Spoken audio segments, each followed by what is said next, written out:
Assalamualaikum warahmatullahi wabarakatuh. Bertemu lagi dengan saya di channel Fatur Edukasi. Pada kali ini kita akan belajar bersama melanjutkan materi pada tema yang ketiga, subtema yang pertama. Jangan lupa sebelum belajar, mari kita berdoa terlebih dahulu agar apa nanti yang disampaikan dapat memberikan manfaat bagi kita semua. Serta silahkan kalian klik like, komen, dan subscribe terlebih dahulu bagi yang belum. Dan silahkan share video ini sebanyak-banyaknya kepada teman-teman kalian yang sedang belajar dari rumah. Mari kita mulai pembelajaran pada kali ini. Pada pembelajaran kali ini kita akan belajar tentang hewan ruminansia. Hewan ruminansia sendiri yaitu hewan pemakan tumbuhan atau herbivora yang pencerna makanannya dalam dua langkah. Pertama, dengan menelan bahan mentah, kemudian mengeluarkan makanan yang sudah setengah dicerna dari perut dan mengunyah lagi. Lambung pada hewan-hewan ini tidak hanya memiliki satu ruang, tetapi lebih dari satu ruang, atau dalam istilahnya adalah berperut banyak. Beberapa contoh hewan ruminansia sendiri yaitu seperti domba, kambing, sapi, unta, itu termasuk dalam hewan ruminansia.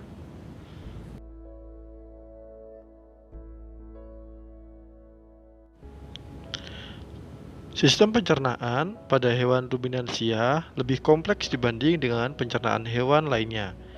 Pada hewan ruminansia terdapat 4 bagian lambung dengan fungsi yang spesifik.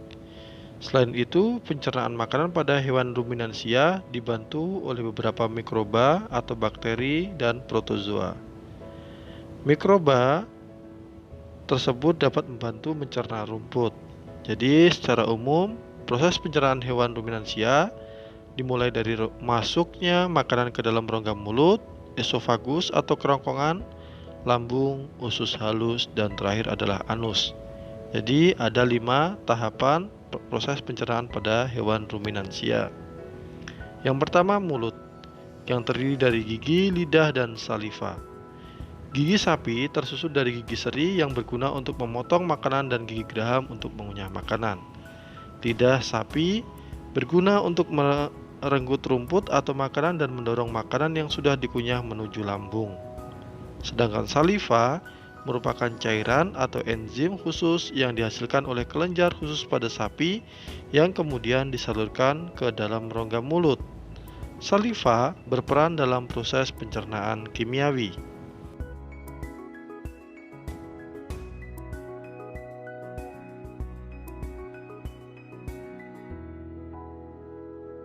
Selanjutnya, setelah pada bagian mulut, masuk ke dalam kerongkongan atau esofagus. Esofagus berfungsi sebagai jalur penghubung antara rongga mulut dengan lambung. Makanan hanya melewati esofagus tanpa melalui proses apapun.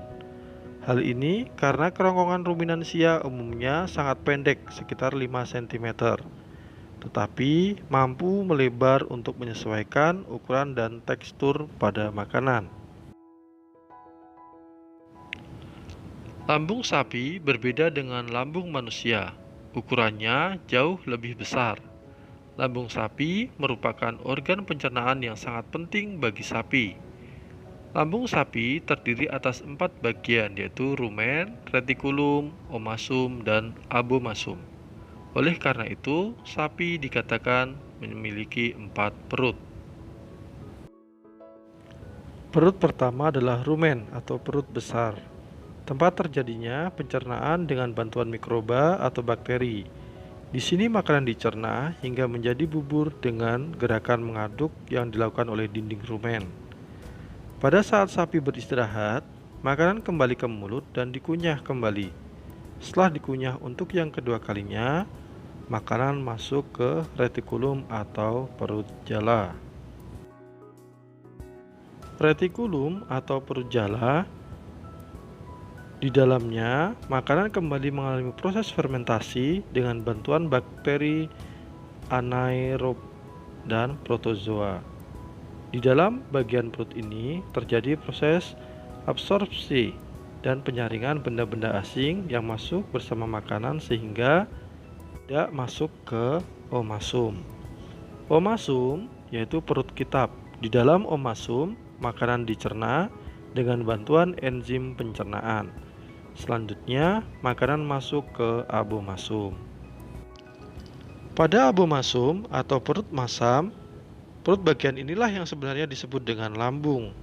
Di sini, makanan dicerna dengan bantuan enzim pencernaan pepsin yang dihasilkan oleh abomasum.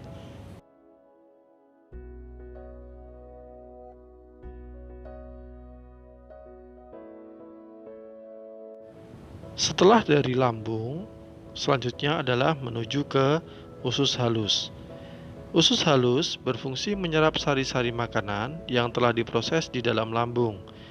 Sari-sari makanan yang diserap kemudian diedarkan ke seluruh tubuh dan diubah menjadi energi. Setelah melewati seluruh proses pencernaan makanan di dalam abomasum, makanan bergerak menuju ke usus halus. Sedangkan panjang usus halus sendiri pada sapi dewasa sekitar 40 meter. Anus. Setelah sari-sari makanan diserap oleh usus halus, sisa proses penyerapan akan dibawa menuju anus. Sisa ampas makanan tersebut akan dikeluarkan melalui anus. Jadi, sekilas tadi adalah proses pencernaan makanan pada hewan ruminansia, di mana dia melakukan 2 kali proses pencernaan makanan setelah makanan masuk di mulut untuk yang pertama kalinya. Oke, mungkin untuk pembelajaran kali ini berkaitan dengan hewan ruminansia dan sistem pencernaan makanannya. Bapak cukupkan sekian. Semoga memberikan manfaat bagi kita semua. Dan Bapak akhiri, Assalamualaikum warahmatullahi taala wabarakatuh.